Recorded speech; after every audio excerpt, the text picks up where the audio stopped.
Yasmine Abdel-Fadel. Bonjour Yasmine.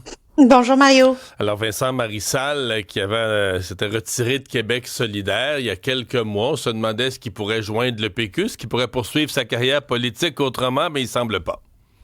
Il semble pas, on apprend ce matin dans la presse que Vincent Marissal va tirer sa révérence au terme de son mandat. Là, c'est qu'il ne se représentera pas aux prochaines élections et finalement on terminera son mandat comme indépendant.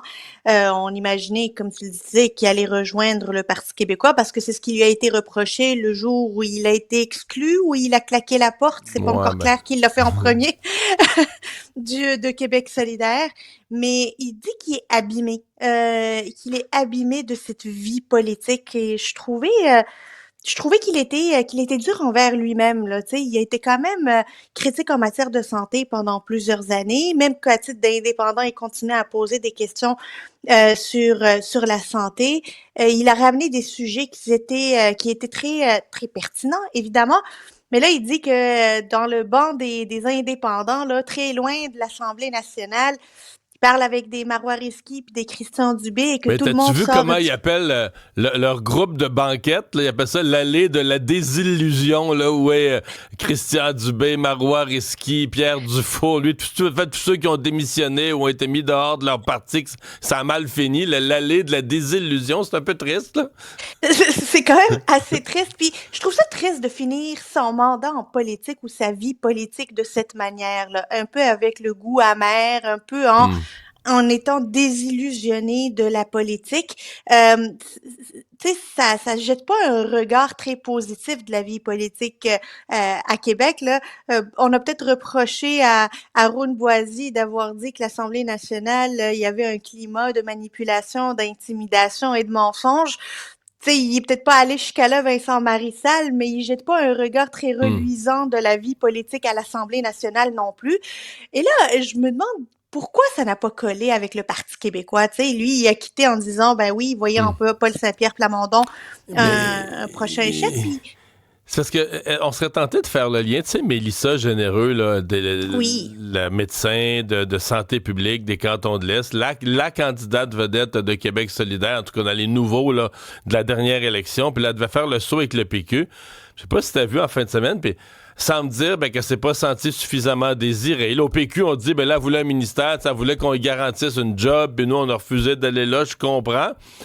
Mais je sais pas, est-ce que le Parti québécois a trop de candidats, est au-dessus de ses affaires? Parce que c'est un peu ce que je sens, là, c'est que l'un et l'autre se sont pas sentis peut-être suffisamment désirés, là. mais on dirait que le Parti québécois, maintenant, il a tellement le choix qu'il peut se Ben, c'est permettre de ça, là. décevoir. Et là, il y en a deux qui sont visiblement déçus. Ben, Vincent Marissal, il dit pas que c'est parce que le Parti québécois l'a pas assez Non, creusé, mais il dit qu'il y a eu très peu de rencontres avec Paul Saint-Pierre Plamondon, puis très peu de rencontres ça a pas avec accroché. le PQ, puis que ça a pas accroché. Mais là, est-ce qu'ils sont en train de faire la fine bouche sur des candidatures qui pourraient être intéressantes? Ouais. Faut dire que le Parti québécois peut pas se permettre de juste remplir ses banquettes avec des transfuges, là. Deux qui viendraient de Québec solidaire, Mélissa Généreux et Vincent Marissal, et que de toute manière, ils ont pris une tangente plus à droite, là, ça nuirait à leur positionnement qu'ils veulent adopter au courant des prochaines Oh. élections. Mais, c'est quand même des personnalités et des candidatures qui peuvent être considérées vedettes et faire mal à Québec solidaire. Ouais. Bon, il y avait le premier débat qui n'en était pas un, là, réponse à des questions l'un après l'autre en fin de semaine à la CAQ entre Bernard Drinville et Christine Fréchette. C'était organisé par la commission de la relève, là, les jeunes de la CAQ. T'en as retenu, il n'est pas sorti de bombe, là. Aucun des candidats a sorti un nouvel élément de programme qui a tout jeté par terre. Faut dire qu'il y avait la guerre en Iran qui occupait pas mal l'actualité. T'en retiens quoi, toi, de ce face-à-face? Honnêtement, c'était tellement plate, Mario, là. Mais OK. plate, là. Tu sais, il a fallu plusieurs fois que j'arrête, là, pour me réoxygéner le cerveau et continuer. En fait, tout le monde était pour la tarte aux pommes. Hein, c'était le festival de la tarte aux pommes. C'était un samedi, là, pâtisserie à la commission relève de la coalition Avenir Québec. On a parlé de sujets où il y avait pas beaucoup d'éclat. Ben, accès à la propriété, immigration, identité, économie.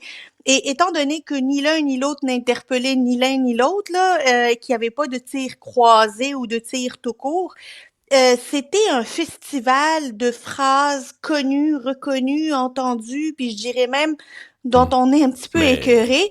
Mais je ne sais pas à quel point ce débat, qui n'en est pas un, cette discussion croisée, a pu amener des militants ou des nouveaux militants à mon à avis, dans le public, c'est zéro, là. C'est-à-dire que zéro pile barre. peut-être que parmi les gens qui ont leur carte de membre et qui vont voter, là, il y a eu un intérêt plus grand à aller voir ce qu'ils ont à dire, mais en conclusion, est-ce qu'on dit, c'est celui qui a à provoquer quelque chose, celui qui a à revenir de l'arrière, est-ce qu'il est le perdant dans une espèce de match nul sans intérêt, Bernard Drinville?